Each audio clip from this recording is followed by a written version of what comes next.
नमस्कार साथियों। आज हमारे सब साथी सांसदगण और हम सब आज इस देश में भगवान श्री राम के नाम पर जो भाजपाई लूट चल रही है उसका पर्दाफाश करने के लिए आपके बीच हैं। देते हैं जो भगवान को धोखा, इंसा को क्या छोड़ेंगे। अब इस देश को भारतीय जनता पार्टी के चाल चेहरे और चरित्र पर इन दो शब्द वाक्यों के साथ चिंतन करने की आवश्यकता है। आज मोदी जी और योगी जी दोनों को हम तुलसीदास जी की वो दो लाइनें याद दिलाना चाहते। नाम राम को अंक है, सब साधन है सून, अंक गए कछु हाथ नहीं, अंक रहे 10 गुण। यानी राम नाम की आस्था के साधन मोदी जी और योगी जी 10 गुना बढ़ जाते हैं, परंतु राम नाम की आस्था को खंडित करके कुछ हासिल नहीं होता, बल्कि 10 गुना नुकसान होता है। भगवान राम के अयोध्या में बन रहे भव्य मंदिर के नाम पर चंदे की लूट और अब भगवान राम की अयोध्या नगरी में भाजपाइयों द्वारा संपत्ति एकत्रित करने की लूट, ये साफ है कि भाजपाई अब राम द्रोह कर रहे हैं। क्या हो रहा है अयोध्या में? मर्यादा पुरुषोत्तम राम के नाम पर मर्यादा को ताक पर रखकर सीधे आम लूट मची हुई है।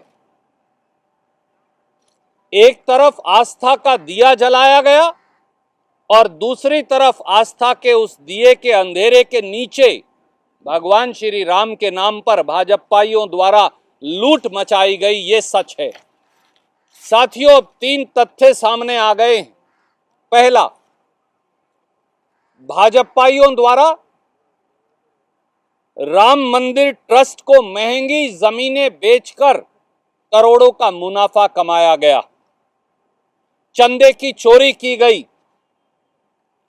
हमने देखा किस प्रकार से 5 मिनट में 2 करोड़ रुपए की जमीन 18 करोड़ में राम मंदिर ट्रस्ट को बेच दी गई और चंदे की चोरी कर ली गई, जो करोड़ों करोड़ों भारतीयों ने आस्था के प्रतीक भगवान श्री राम के भव्य मंदिर निर्माण के लिए दिया था।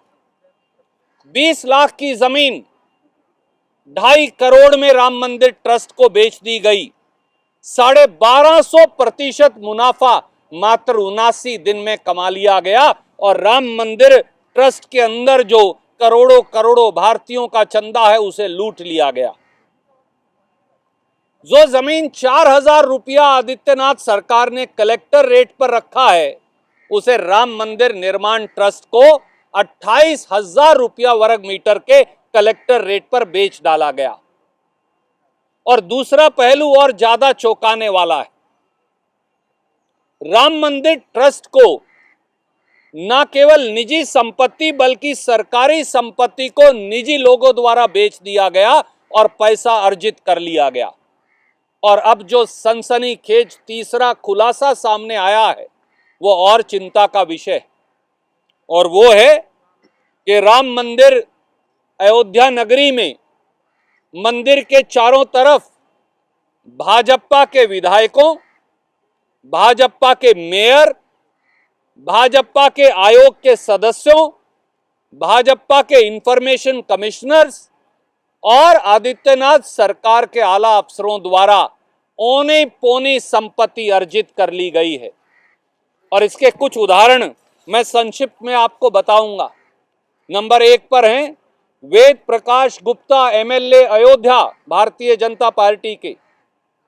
उनके भतीजे तरुण मित्तल द्वारा 20,034 स्क्वायर मीटर जमीन 21 नवंबर 2019 और 29 दिसंबर 2020 को खरीदी गई।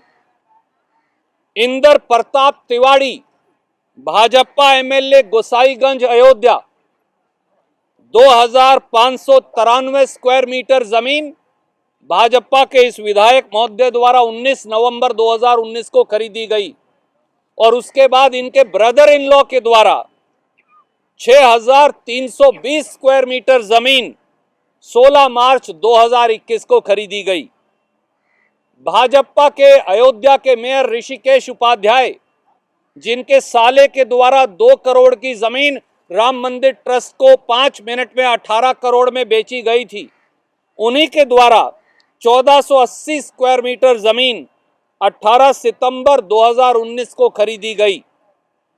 बलराम मौर्य, जो भाजपा नेता भी हैं और ओबीसी कमीशन के यूपी के मेंबर भी हैं, 9,375 स्क्वायर मीटर जमीन 28 फरवरी 2020 को राम मंदिर की पेरिफेरी में खरीद ली गई। हर्षवर्धन शाही, जिसे मोदी जी और आदित्यनाथ जी ने इंफॉर्मेशन कमिश्नर लगाया है, लगभग 1,000 स्क्वायर मीटर जमीन उनके और उनकी धर्मपत्नी के द्वारा 18 नवंबर 2021 को मंदिर के साथ खरीद ली गई।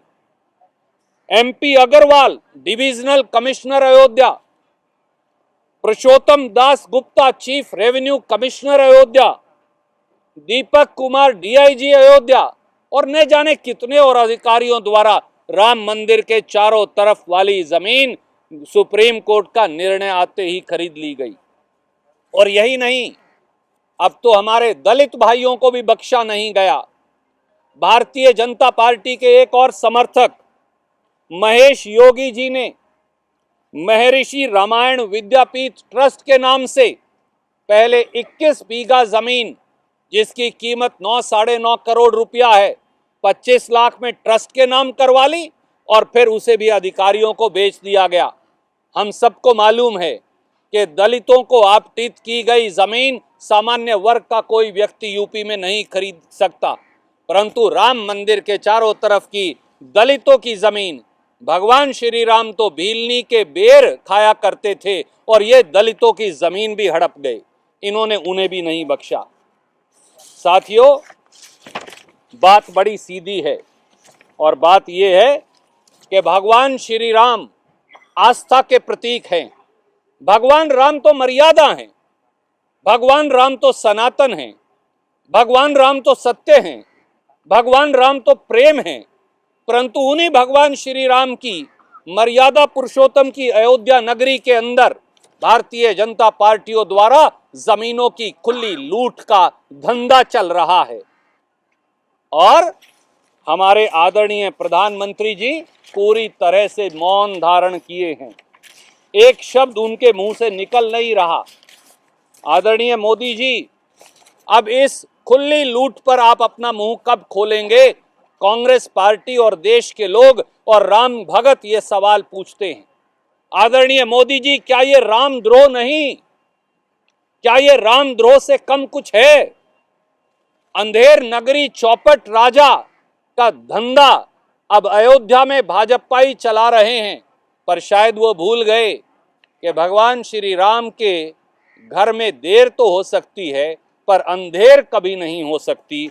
इसलिए पाप और श्राप के भागी हैं सारे भाजपाई, और अब प्रधानमंत्री को सामने आकर जवाब देना चाहिए कि वो मंदिर के चंदे की लूट की जांच कब करवाएंगे और ये जो संपत्ति भगवान श्री राम की अयोध्या में अर्जित की जा रही है भाजपाइयों द्वारा, इसकी जांच कब होगी? कोई प्रश्न आप पूछना चाहें तो स्वागत है।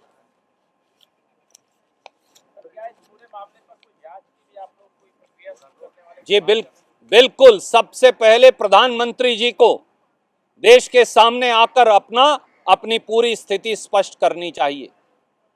यहां तो साफ है, भारतीय जनता पार्टी के मेयर के साले 2 करोड़ की जमीन 18 करोड़ में 5 मिनट में राम मंदिर ट्रस्ट को बेच देते हैं।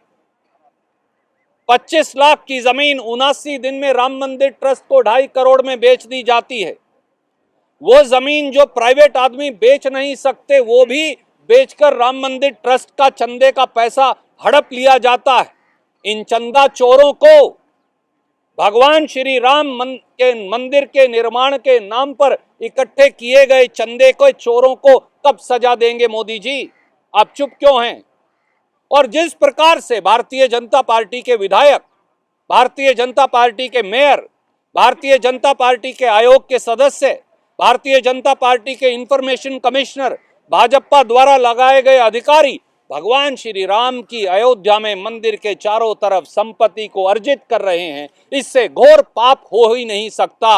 ये सब पाप और श्राप के भागी हैं। प्रधानमंत्री जी, आप जांच करवाएंगे या फिर आप इन सब को संरक्षण देंगे? अब आपकी विश्वसनीयता दांव पर लगी है। सर, किन बीजेपी विधायकों के नाम एक बार फिर से अगर रिपीट करते और वो कहा? आदरणीय मित्र, मैंने हालांकि बता दिए दोनों नाम, पर मैं फिर भी आपको बता देता हूं आपकी जानकारी के लिए। एक है वेद प्रकाश गुप्ता जी, जो विधायक हैं, एमएलए हैं अयोध्या से। दूसरे विधायक हैं इंद्र प्रताप तिवारी जी, जो एमएलए हैं गोसाईगंज अयोध्या से। तीसरे हैं ऋषिकेश उपाध्याय जी, जो भाजपा के मेयर हैं अयोध्या से। चौथे हैं बलराम मौर्य जी, जो भाजपा के नेता हैं और ओबीसी कमीशन के मेंबर हैं। पांचवें हैं हर्षवर्धन शाही जी, जो भाजपा द्वारा स्टेट इंफॉर्मेशन कमिश्नर लगाए गए हैं। और ये तो टिप ऑफ द आइसबर्ग है, अगर मैं अंग्रेजी का एक शब्द इस्तेमाल करूं। कितने और भाजपाई नेताओं ने लूट की है। एक और खुलासा कल आने वाला है, जहां इन्होंने मंदिर के चंदे में लूट मचाई है, वो भी कल आएगा। तो इसलिए इस पूरी लूट के खेल का पर्दाफाश अब होता जा रहा है, पर्दा उठ गया है। भगवान श्री राम, मर्यादा पुरुषोत्तम राम के नाम पर भी जो लूट मचाए हैं, उन्हें भगवान राम भी कभी माफ नहीं करेंगे। एक बार लेट्स कंप्लीट दिस जी। क्या बताएंगे, जैसे साइनिंग डाई कर दिया लोकसभा को और राज्यसभा को, संसद सीट अधिवेशन चलाने नहीं दिया, विरोधी का दावी सुना नहीं बीजेपी सरकार, इसको लेकर क्या बताएंगे? 3 बजे आज पत्रकार गोष्ठी कर रहे हैं दोनों नेता हमारे, राज्यसभा में विपक्ष के नेता खड़गे साहब और अधीर रंजन चौधरी साहब, और हमारे सम्मानित सांसद आपके सब सवालों का वहां जवाब देंगे। सर, पंजाब को लेकर सवाल है कि वहाँ के पूर्व मुख्यमंत्री हैं, कांग्रेस पार्टी में 4 साल उन्होंने सरकार चलाई, उनका कहना है कांग्रेस पार्टी गलत कर रही है मजीठिया पर एफआईआर दर्ज करके। मुझे पता है, सारे केस मैंने देख रखे हैं। तो 4.5 साल बाद क्या चुनाव के चलते आपको मजीठिया के खिलाफ एफआईआर दर्ज करना याद? आदरणीय मित्र, वैसे तो आज मेरे सांसद साथी और मैं आज एक विशेष मुद्दा लेकर आए हैं, पर